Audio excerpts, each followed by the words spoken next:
He had never lost a decisive battle. He burned a holy mountain to ash and slaughtered 10,000 monks. He was weeks away from ruling all of Japan. And then, in a Kyoto temple at dawn, his own most trusted general killed him, and his body vanished forever. This is Oda Nobunaga, the demon king of the sixth heaven. By June 1582, no force in Japan could stop him. The Takeda clan, destroyed at Tenmokuzan, the Mori clan, already suing for peace. Unification, the dream that had eluded warlords for 100 years, was within his grasp. He traveled to Honnoji Temple in Kyoto with only 150 attendants. He thought he was untouchable.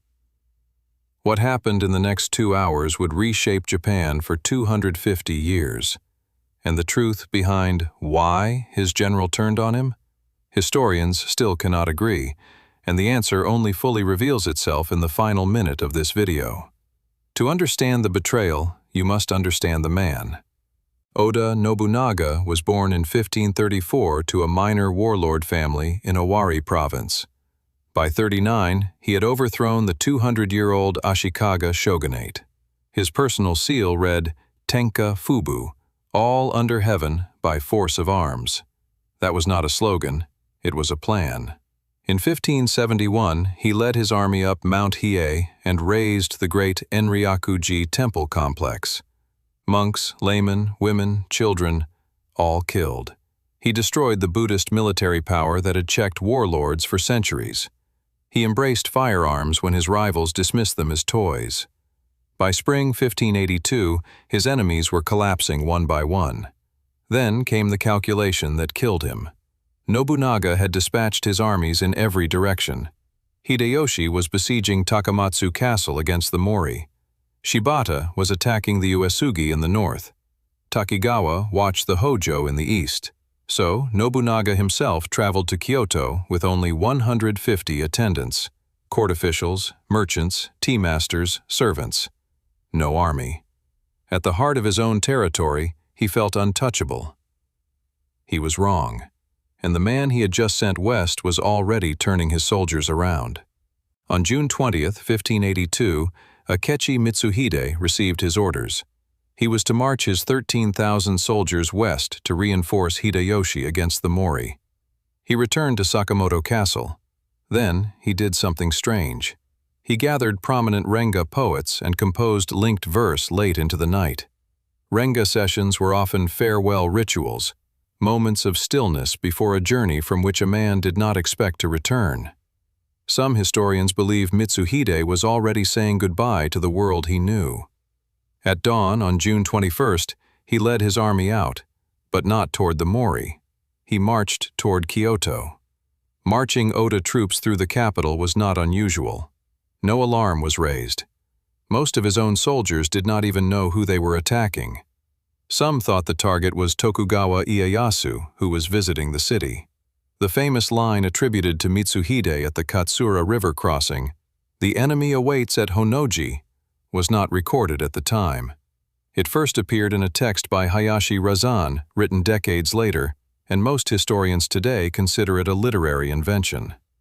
What he actually said before he turned his army, we will never know. But the order he gave next would echo for 440 years. Around 6 a.m., Mitsuhide's 13,000 soldiers finished encircling Honnoji. Inside, Nobunaga and his 150 attendants were just waking. The chronicle Shincho Koki, based on testimony from ladies-in-waiting interviewed shortly after, gives us the closest account we have. When Nobunaga first heard the noise, he thought it was a street brawl outside the walls. Then came the battle cry. Then came the gunfire. He asked whose scheme it was. When told it was Akechi, he said only 4 words.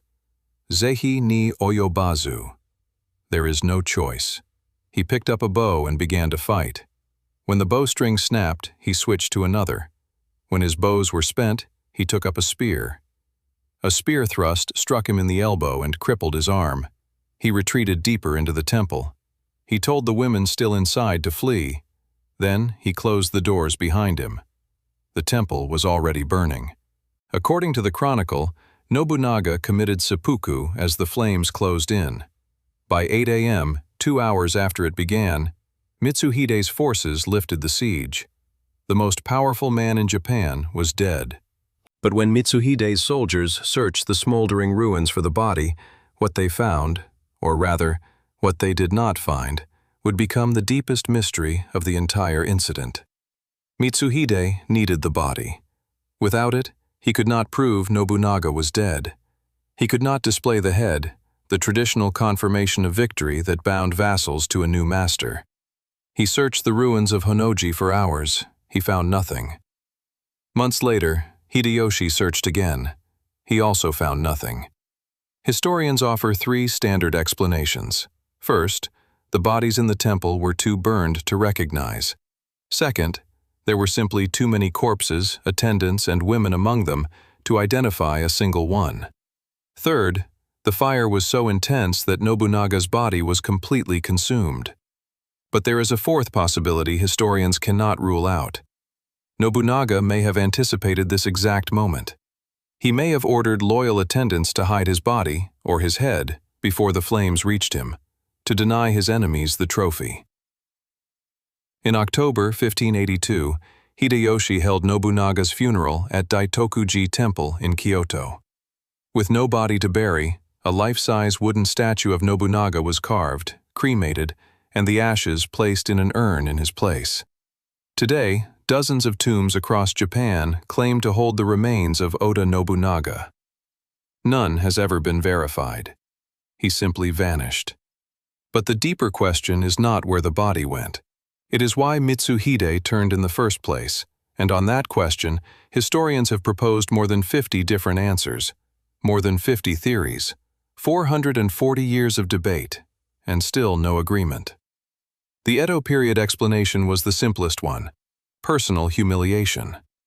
According to later sources, Nobunaga publicly insulted Mitsuhide and struck him in front of other vassals. He may have also seized Mitsuhide's ancestral lands in the Sanin region. By this theory, Mitsuhide finally snapped. But the historian Tetsuo Owada and others have shown a problem. Many of these humiliation stories come from unreliable later sources written to dramatize the betrayal. A second theory is political. Nobunaga had begun promoting his own relatives over experienced generals. Mitsuhide was in his 50s and increasingly pushed aside. He may have feared he was about to be cast off, possibly killed, once his usefulness ended. A third theory is darker. Call it the Tenka ambition theory, the dream of ruling all of Japan. Mitsuhide saw a unique window.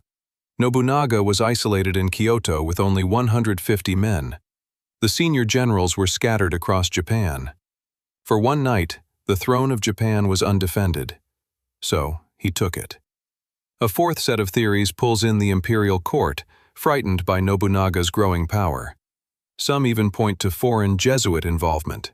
New documents keep surfacing. Each generation of historians offers a new answer. But here is what we do know. Whatever Mitsuhide's motive, he ruled Japan for exactly 13 days. And what came next was perhaps the fastest revenge in Japanese history. Hideyoshi was 200 kilometers away, besieging Takamatsu Castle. He received news the day after Honnoji. He did 3 things immediately. He hid Nobunaga's death from the Mori. He negotiated a sudden peace with them. And then he marched. 30,000 troops, 200 kilometers, roughly 1 week. The march is remembered as the Chugoku Ogaeshi, the Great Return from Chugoku. By the time Mitsuhide realized what was happening, Hideyoshi was already in Osaka. 13 days after Honnoji, they met at the Battle of Yamazaki. Mitsuhide's forces collapsed. He fled, and while fleeing, he was killed. Not by a famous warrior, but by an Ochimushigari, a peasant fallen warrior hunter. The ruler of Japan for 13 days was struck down by a man whose name history did not bother to record. At the Kyoto conference soon after, Hideyoshi outmaneuvered the senior Oda generals. He placed Nobunaga's 3-year-old grandson Hidenobu as nominal heir, and quietly took the real power for himself. Within years, Hideyoshi completed the unification Nobunaga had nearly achieved. What Honnoji reveals is not just one betrayal. It is the fragility at the top of any absolute hierarchy. When the center disappears, everything reorganizes around whoever moves fastest. Nobunaga's body was never found. His killer ruled for 13 days. And the question of why it all began, that question still